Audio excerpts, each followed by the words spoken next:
Hello BSc first year student, कैसे हैं आप सभी लोग। उम्मीद है आप लोग बहुत अच्छे होंगे। माय नेम इज़ आशीष गिरी। आज के इस वीडियो के अंदर हम डिस्कस करेंगे बीएससी फर्स्ट ईयर जियोलॉजी के फर्स्ट सेमेस्टर में आपका थ्योरेटिकल पेपर आता है cytology, genetics and infectious disease. Student, इस सेमेस्टर से ऑलरेडी मैं कुछ इंपॉर्टेंट वीडियोस कवर कर चुका हूं जो कि आपके एग्जाम पेपर के लिए मोस्ट इंपॉर्टेंट है। तो अगर आप उन वीडियोस को देखना चाहते हैं तो इसी वीडियो के डिस्क्रिप्शन बॉक्स में आपको लिंक मिल जाएगा, या फिर आप चैनल के अंदर जाएंगे आपको एक अलग से प्लेलिस्ट मिल जाएगा। आज के इस वीडियो के अंदर हम कवर करेंगे प्लाज्मा मेम्ब्रेन का पार्ट 11। इससे पहले मैं प्लाज्मा मेम्ब्रेन से रिलेटेड 10 पार्ट्स ऑलरेडी कवर कर चुका हूं। पार्ट 11 के अंदर हम कवर करेंगे एक और इम्पॉर्टेंट टॉपिक जो कि है फैसिलिटेटेड डिफ्यूज़न। फैसिलिटेटेड डिफ्यूज़न क्या होता है, कई बार एग्जाम पेपर में शॉर्ट क्वेश्चन में, कई बार लॉन्ग क्वेश्चन में भी पूछा जाता है, तो इसको हम डिटेल में पढ़ेंगे। यानी कि फैसिलिटेटेड डिफ्यूज़न के डेफिनेशन के बारे में, इसके इंपॉर्टेंट फीचर्स के बारे में, साथ में इसके मैकेनिज्म को भी डिटेल में डिस्कस करेंगे डायग्राम के साथ। ठीक है, कुछ अच्छे डायग्राम को सिलेक्ट करके उसकी मदद से हम समझेंगे कि इसका मैकेनिज्म क्या है। तो चलिए स्टूडेंट, वीडियो को स्टार्ट करते हैं। यदि आप बीएससी के कॉन्सेप्ट को हिंदी में समझना चाहते हैं तो आप इस चैनल से जुड़ सकते हैं। हेडिंग डालीजिए फैसिलिटेटेड डिफ्यूज़न। पदार्थों के ध्रुवीय यानी कि पोलर हाइड्रोफिलिक मॉलिक्यूल तथा चार्ज आयन जब प्लाज्मा मेम्ब्रेन में से प्रोटीन मॉलिक्यूल की सहायता से कोशिका के अंदर प्रवेश करते हैं तो इसे कहा जाता है फैसिलिटेटेड डिफ्यूज़न। आपको यहाँ पर साथ साथ में नोट्स भी बनाते रहना है। एक बार फिर मैं इसको एक्सप्लेन करता हूँ। स्टूडेंट, हम जो भी खाना खाते हैं, जो भी मटेरियल, जो भी सब्सटेंस हम लोग खाते हैं, उनके पोलर हाइड्रोफिलिक जो मॉलिक्यूल होते हैं और साथ में जो चार्ज आयन होते हैं, जब प्लाज्मा मेम्ब्रेन में से प्रोटीन मॉलिक्यूल की सहायता से कोशिका के अंदर प्रवेश करते हैं तो इसे कहा जाता है फैसिलिटेटेड डिफ्यूज़न। यह क्रिया भी जो है कॉन्सेंट्रेशन ग्रेडियंट की डायरेक्शन में होती है। आइए देखते हैं कि फैसिलिटेटेड डिफ्यूज़न के मेन या इंपॉर्टेंट फीचर्स क्या हैं। पहला फीचर्स तो ये है कि ये जो फैसिलिटेटेड डिफ्यूज़न होता है ये भी कॉन्सेंट्रेशन ग्रेडियंट की दिशा में होता है, उसके डायरेक्शन में होता है। दूसरा पॉइंट ये है कि इसमें ऊर्जा की आवश्यकता नहीं होती है, इसमें एनर्जी की रिक्वायरमेंट नहीं होती है, क्योंकि कॉन्सेंट्रेशन ग्रेडियंट का मतलब अगर आप लोग समझते हैं, जो कि मैंने 10 पार्ट्स में अच्छी तरह से आपको समझाया था, कि बेसिकली हम डिफरेंस क्रिएट करते हैं, उसी डिफरेंस की वजह से पैसिव ट्रांसपोर्ट होता है मॉलिक्यूल्स का, right. Number third important features है यह प्लाज्मा मेम्ब्रेन में उपस्थित विशेष प्रोटीन की सहायता से होता है। अब यहाँ पर हमें समझना है कि जो फैसिलिटेटेड डिफ्यूज़न होता है, अगर आप लोग प्लाज्मा मेम्ब्रेन की स्ट्रक्चर देखे होंगे तो उसमें आपने डेफिनेटली देखा होगा कि इसमें प्रोटीन मॉलिक्यूल्स होते हैं जो कि उसमें एम्बेडेड रहते हैं, धसे रहते हैं प्लाज्मा मेम्ब्रेन की लिपिड बाइलेयर के अंदर। तो उनमें कुछ स्पेशल प्रोटीन्स होते हैं, उनकी सहायता से फैसिलिटेटेड डिफ्यूजन होता है। इन प्रोटीन्स को कहा जाता है ट्रांसपोर्ट प्रोटीन या carrier protein, right. Number 4 features है फैसिलिटेटेड डिफ्यूजन में केवल पोलर या हाइड्रोफिलिक मॉलिक्यूल या आवेशित आयनों, जो चार्ज आयन होते हैं, उनका ट्रांसपोर्ट होता है। अब हम देखते हैं टाइप्स ऑफ ट्रांसपोर्ट प्रोटीन। तो फंक्शन के बेस पर ट्रांसपोर्ट प्रोटीन दो टाइप के होते हैं। पहला है कैरियर प्रोटीन, दूसरा है चैनल प्रोटीन। सबसे पहले देखते हैं कि कैरियर प्रोटीन्स क्या होते हैं।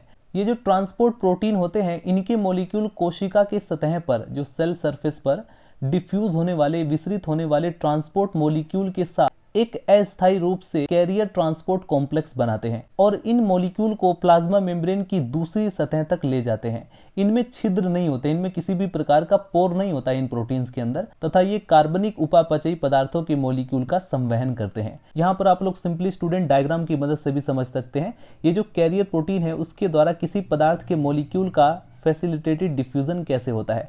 तो ये है सेल का आउटसाइड यानी कि बाहरी पार्ट, और ये है सेल का इनसाइड। स्टेप 1 में आप लोग सिंपली क्या देखते हैं, ये है हमारा कैरियर प्रोटीन।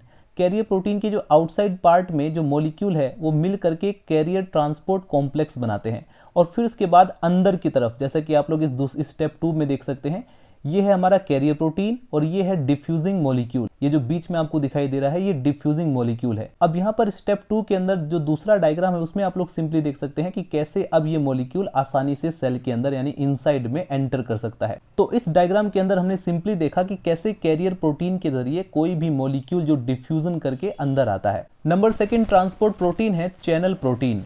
इन प्रोटीन मॉलिक्यूल को पोरिन्स भी कहते हैं। ये प्लाज्मा मेम्ब्रेन के लिपिड बाइलेयर में एक ओर से दूसरी ओर तक जल से भरे छिद्रों या चैनल के रूप में होते हैं। जल में विलय पदार्थों के मॉलिक्यूल व आयन इन चैनलों से होकर गुजरते हैं। जैसा कि आप लोग सिंपली इस डायग्राम के अंदर स्टूडेंट आप लोग सिंपली चैनल प्रोटीन के एग्जाम्पल को देख सकते हैं, कैसे इसमें से आयंस पास होते हैं। तो ये लिपिड की बाई लेयर दिखाई गई है और इस लिपिड बाई लेयर को चैनल प्रोटीन कैसे स्पैन करके रखता है, right. Protein span the membrane.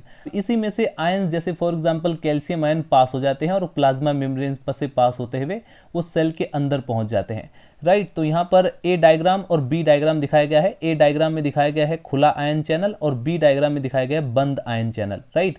ये क्लोज स्टेट है और ये ओपन स्टेट है चैनल की।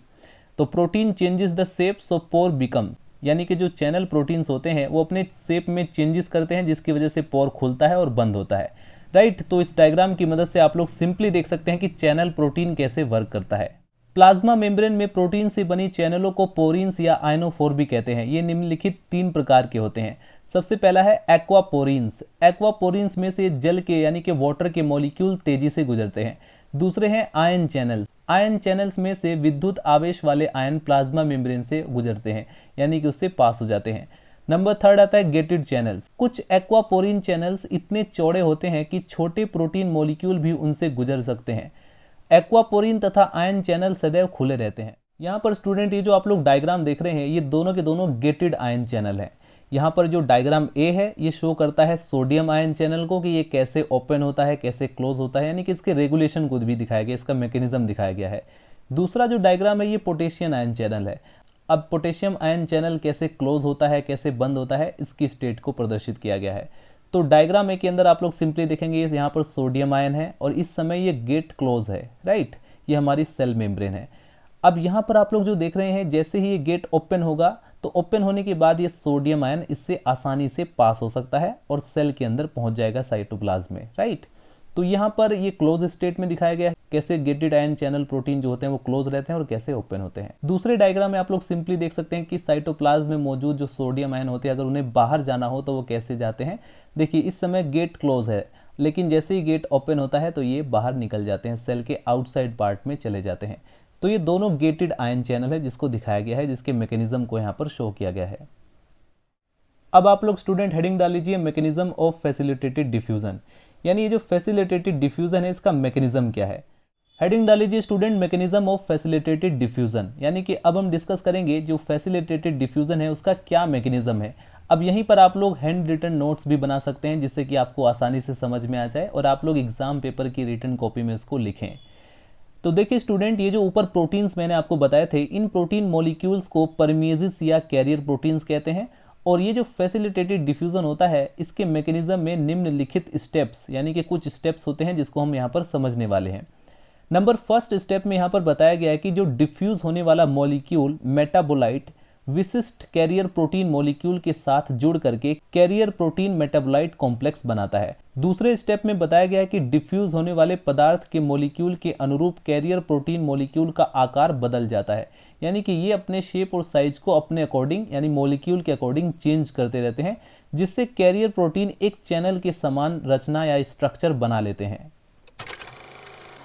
नंबर थर्ड स्टेप में स्टूडेंट लिखेंगे आप लोग डिफ्यूज होने वाले पदार्थ के मॉलिक्यूल इस चैनल के अंदर पहुंचते हैं और प्लाज्मा मेम्ब्रेन से गुजरकर उसकी दूसरी सतह पर यानी कि प्लाज्मा मेम्ब्रेन के दूसरे सरफेस पर पहुंच जाते हैं।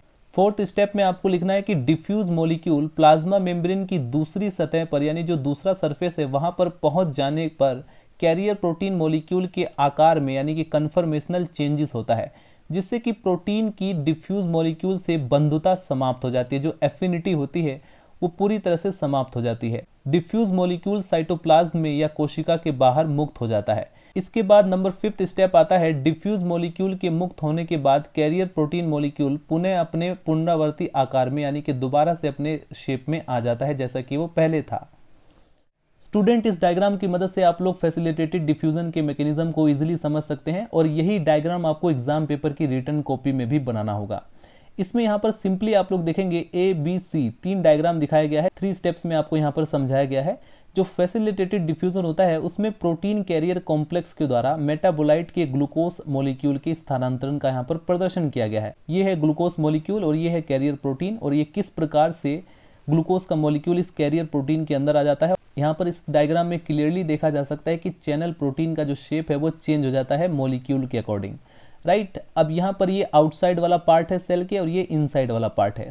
सेकंड डायग्राम के अंदर आप लोग सिंपली देख सकते हैं कि ऊपर वाला जो कैरियर प्रोटीन के ऊपर वाला जो पोर्शन है जो एक्स्ट्रा सेल्यूलर डोमेन है वो पूरी तरह से क्लोज हो चुका है और यहाँ पर जो ग्लूकोज का मॉलिक्यूल है वो अंदर है और नीचे वाला जो इंट्रासेल्यूलर डोमेन है वो ओपन हो जाता है, राइट। तो इस प्रकार से देखिए कैसे ग्लूकोज का मॉलिक्यूल कैरियर प्रोटीन के थ्रू सेल के अंदर एंटर करता है।